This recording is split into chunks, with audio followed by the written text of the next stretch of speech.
நீ குடுத்து வச்ச வேண்டா, தப்பிச்சுட்ட. ஏன்டா வளர்த்துச்சல் கொட்டுறீங்க? கை தேங்காய் பண்ண மாதிரி ஊதிக்கிட்டு வலியோ வலியன்னு வலிக்குது. அம்மாயோ குடலிங்க. பாப்பா, ஸ்டேஷன்ல இருந்து எப்ப விட்டாங்க மருது? சாயந்தரம் தான் விட்டாங்க. ஆமா, இங்க உட்காந்துருக்கீங்களே, கையில என்ன? அதை ஏப்பா கேக்குறேன்? நம்ம ஊர்ல புதுசா டென்ட் கொட்டை வந்திருக்குன்னு சொன்னாங்க. என்ன படம் போட்டிருக்காங்கன்னு எட்டி பார்த்தேன். மடக்கி வச்சு ஒரே குத்தா குத்தி விட்டாப்பா ஊசியே. அட, அந்த புள்ள தங்கறதுக்காக போட்டு வச்சிருந்த டென்ட் கொட்டாய்க்குள்ள போயிட்டியாக்கு. ஓஹோ, டென்ட் கொட்டகை போட்டு தங்கியிருக்காளா? அது எங்கடா இருக்கு? நம்ம ஊர் அம்மன் குளம் பக்கத்துல.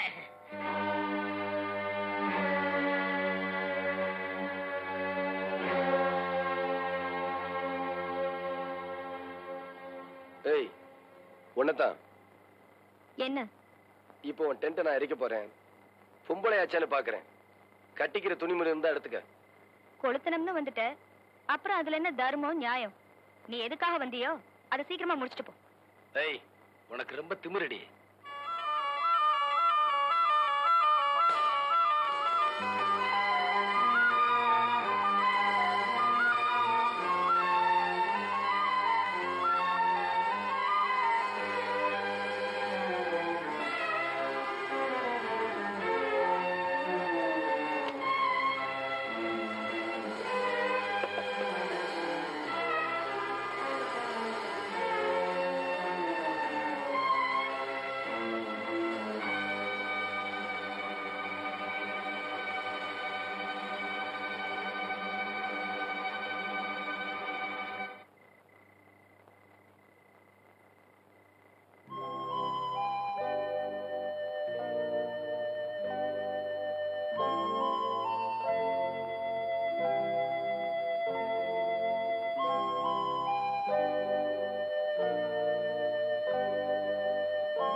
எங்க வந்த?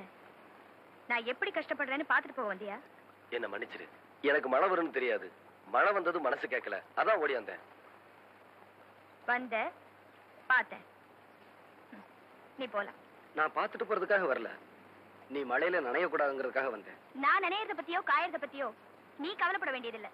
நீ ஏன் நனையக்கூடாதுன்னு நினைக்கிறேன்னு எனக்கே தெரியல. பக்கத்துல எங்க தோட்ட வீடு இருக்கு, அங்கே நீ பாதுகாப்பா இருக்கலாம். எந்திரிச்சு வா. மாட்டேன் மாட்டேன் மாட்டேன். நான் சொல்றத கேளு, மழை பலமா வருது. எந்திரிச்சு வா. நான் வரல. இப்ப நீ வர போறியா இல்லையா? வரமாட்டேன்.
என்ன பாக்குறீங்க?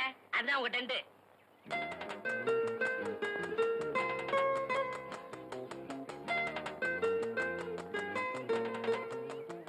நீங்க ஜாலியா அணுவீங்க, நாங்க போறோம்.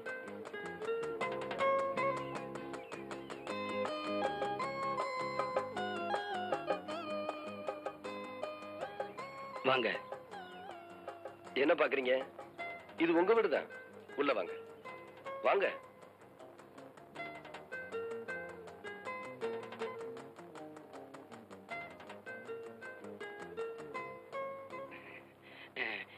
டென்ட் கொட்டாயை பத்தி எனக்கு ஒண்ணும் தெரியாதுங்க.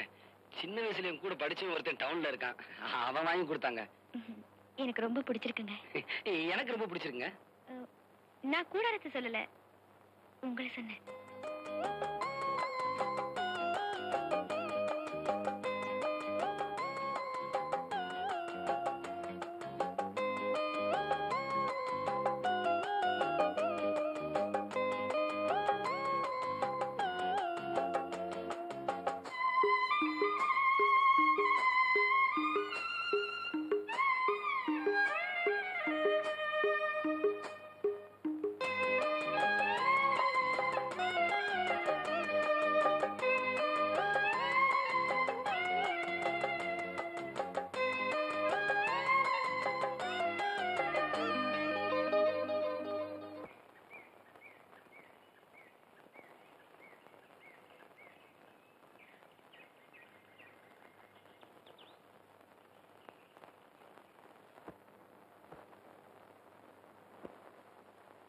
சந்தியா.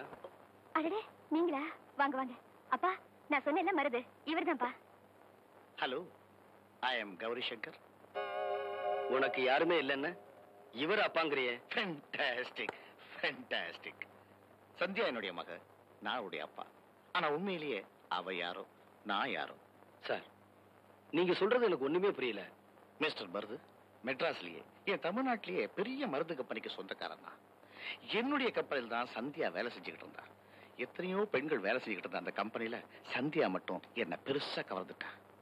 அமெரிக்காவில இருந்த என்னுடைய ஒரே மகனுக்கு அவளை கட்டி வச்சு என்னுடைய மருமகளாக்கணும்னு ஆசைப்பட்டேன்.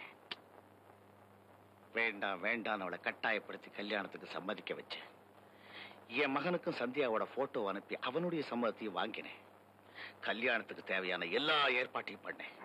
கல்யாண நாளும் வந்துச்சு, முகூர்த்த நேரமும் நெருங்கிச்சு.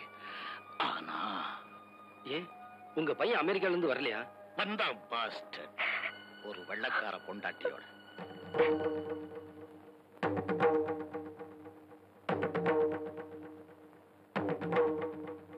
நீ ஏமா வீணா மனசு போட்டு குழப்பிக்கிற?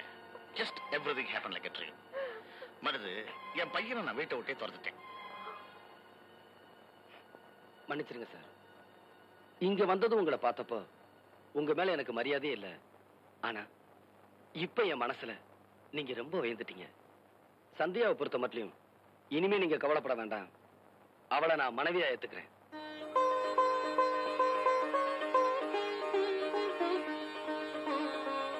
Sandhya, farewell to whisky. இனிமே அப்பா குடிக்கவே மாட்டான். ஏண்டி அத்தா, உன் மாமா விஷயத்துல சாக்கரை யாருன்னு சொன்னனே கேட்டியா? நீ சுத்த தெங்கனையா இருக்கேடி நீ.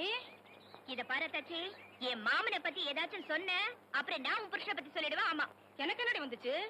காத்திருந்தவன் பொண்டாட்டியே நேத்து வந்தவன் கொண்டு போன கதையை ஆயிடக்கூடாதுல்ல, அதுக்காகத்தான் இம்புட்டு சொன்னேன். அத்தாச்சி அதுல கூட பாரு, காத்திருந்தவன் பொண்டாட்டியே நேத்து வந்தவன் கொண்டு போயிட்டான்னு தான் சொல்லுவாங்க. காத்திருந்தவன் புருஷனை நேத்து வந்தவன் கொண்டு போயிட்டான்னு சொல்றாங்களா? அடே பர்மா தேக்கு பட்டுக்கோட்டை பாக்கு.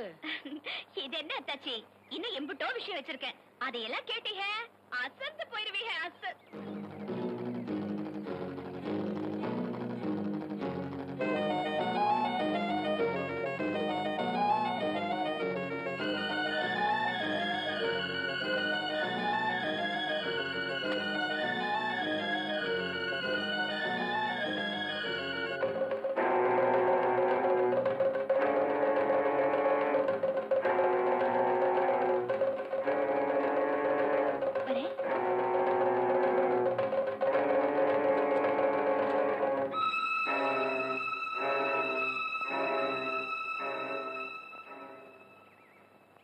என்ன பாப்பா, விறகு கட்ட தூக்கி விட ஆள் இல்லையா? நான் தூக்கி விடுறேன். என்ன பாப்பா? தொடாதீங்க பாப்பா, தயவு செஞ்சுக்கிறது போயிடுங்க.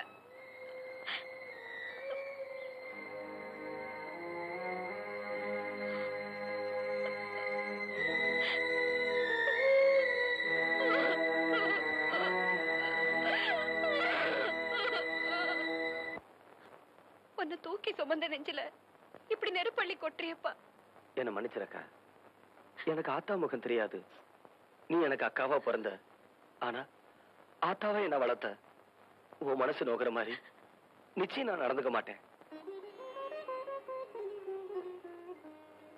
சின்னதுல இருந்தே பாப்பாவோட விளையாடுத்தனமா பழகிட்டேன். உன் மேல சத்தியமா சொல்றேன்க்கா, அவளை பொண்டாட்டி ஸ்தானத்துல நான் நினைச்சு கூட பார்த்ததில்ல. நீ நினைக்கலப்பா, ஆனா இந்த வெகுளி கழுத விவரம் தெரிஞ்ச நாள்ல இருந்து உன்னை தாலி கட்டின புருஷனாவே நினைச்சு வாழ்ந்துட்டு இருக்கல.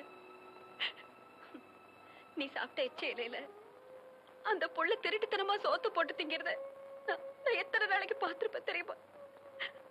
அவ அப்படி ஒரு நினைப்ப வளர்த்துக்கிட்டதுக்கு என்னக்கா பண்ண சொல்ற? இப்ப கூட ஒண்ணு கெட்டு போயிடல தம்பி. இது வரைக்கும் அவளை பொண்டாட்டியா நினைக்காத நீ இனிமையாச்சும் நினைச்சுக்கலாம் இல்லையா? ஏன்னா நீ ஆம்பளை, மனச மாத்திக்கலாம். ஆனா அது பொட்ட புள்ள பாரு. சந்தியான்னு ஒருத்தைய நான் பார்க்காம இருந்திருந்தா சத்தியமா சொல்றேன், இப்ப நீ கிழிக்கிற கோட்டை நான் தாண்டவே மாட்டேன். ஆனா அவளை நான் கல்யாணம் பண்ணிக்கிறதா வாக்கு கொடுத்துட்டேன். வர்ற புதன்கிழமை கல்யாணம். அப்படி சொல்லாத தம்பி. இவ என் வயித்துல பிறந்திருந்தான்னா நான் உன்னை இப்படி தர கெஞ்சிக்கிட்டு இருக்க மாட்டேன். ரோசத்தோட வேற ஒருத்தனுக்கு கட்டி வச்சிருப்பேன். ஆனா எவ வயித்துலயோ பிறந்து என்னையே ஆத்தாளுக்கு ஆத்தாளா அப்பனுக்கு அப்பனா நம்பிக்கிட்டு இருக்காளே இந்த புள்ள. இவளுக்கு நான் உன்னை கட்டி வைக்கலன்னா கும்பிட்ட கையவே கோடாலியால வெட்டின மாதிரி இல்லப்பா ஆயிரும். எப்படி சொன்னாலும் அது உங்களுக்கு புரியாது. புரியாது மட்டுமில்ல, என்ன நம்பவும் மாட்டீங்க. இந்த தடவை அந்த பொண்ணுக்கு கல்யாணம் நின்னு போச்சுன்னா அவ செத்துருவா. ஒருத்தி செத்தாலும் பரவாயில்லைன்னு இன்னொருத்திக்கு வாழ்க்கை கொடுக்கிற நிலைமையில நான் இல்ல. கடைசி ஒரு தடவை சொல்றேன், என்ன மன்னிச்சிரு. பாப்பாவும் என்ன மன்னிச்சிடட்டும். நான் வரேன்.